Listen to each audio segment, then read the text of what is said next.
So இது வந்து double இன்டெக்ரலில் last ப்ராப்ளம்ப்பா. Problem 10ன்னு போட்டிருக்கோம். அப்போ இதில் அதே மாதிரி சேஞ்ச் ஆஃப் ஆர்டர் கொடுக்குறாங்க. எப்படி கொடுக்குறாங்க அப்படின்னா கீழே இருக்கிற மாதிரி 1 to 4 y/2 to y f of x, y dx dy. ஆனால் கடைசியில் ஆன்சர் எப்படி வரணும்? dy dxன்னு வரணும், அவ்வளோதான். ஸோ அதனால் இது ரொம்ப சிம்பிளாக ஒரு படம் 3 இன்டெக்ரலில் தனித்தனியாக போட்டிருக்கோம். ஆனால் வந்து உள்ளே என்னென்ன இருக்குங்கிறத ரொம்ப கவனமாக பார்க்கணும்ப்பா. இப்போ ஒய்ங்கிறது எங்கே மாறுது? 1 to 4 மாறுது. அப்போ இந்த இதை வந்து என்ன பண்ணணும்? இங்கே எக்ஸ் ஆக்சிஸ், இங்கே ஒய் வந்து 1 to 4ங்கிறத போட்டிருக்கேன். ரெண்டாவது என்ன இருக்குது? எக்ஸ் எப்படி மாறுது? y/2 to yன்னு இருக்குது.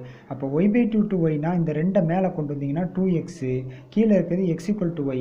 அப்போ x = yங்கிறது இந்த கோடு, x = 2yங்கிறது மேலே இருக்கிற கோடு. ஸோ அதனால தான் இங்கே என்ன வருது? இங்கே 1/2 போட்டால் இங்கே 1, இங்கே 2 போட்டால் 4. நிறைய பேருக்கு சார் இப்போ எதுவுமே கொடுக்கல, நீங்களாம் எப்படி போடுறீங்க அப்படின்னு கேட்பாங்க. தம்பி, இந்த கோடு தான் முக்கியமானது. கோடு வந்து x = y மேலே இருக்குது. அதுக்கு அடுத்தது மேலே இருக்கிறது y = 2x அப்படிங்கிற அந்த கோடு.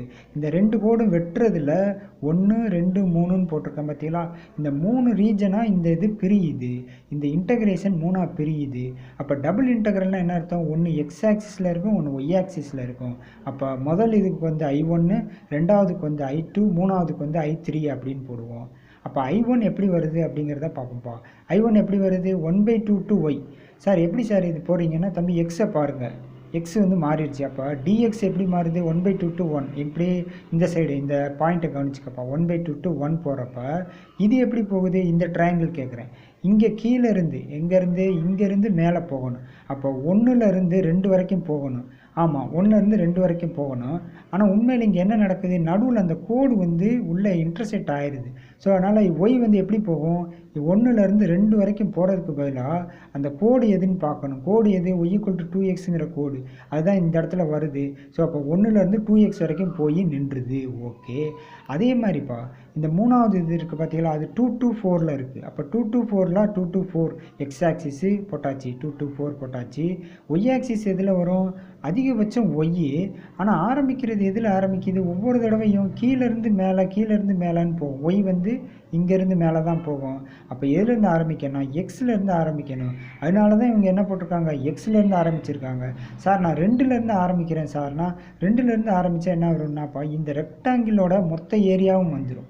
ஆனால் அவங்க கேட்குற இன்டெகிரேஷன் என்னது? இந்த பர்டிகுலர் ட்ரையாங்கிளோட ஏரியா தான் கேட்குறாங்க. ஸோ அதனால் அது x to 4. இதே மாதிரிப்பா 1 to 2ல் வந்து எப்படி இருக்குது? 1 to 2ல் போகிறப்ப இது ஈஸியாக எக்ஸில் வந்துடுது. ஆனால் ஒய் ஆக்சிஸ் போகிறப்ப கீழேருந்து மேலே போகிறப்ப ஒரு கோட்லேருந்து இன்னொரு கோடுக்கு தாவுது. ஸோ அப்போ ஒரு கோடில் எப்படி இருக்குது? y = x, இன்னொரு கோடில் y = 2x.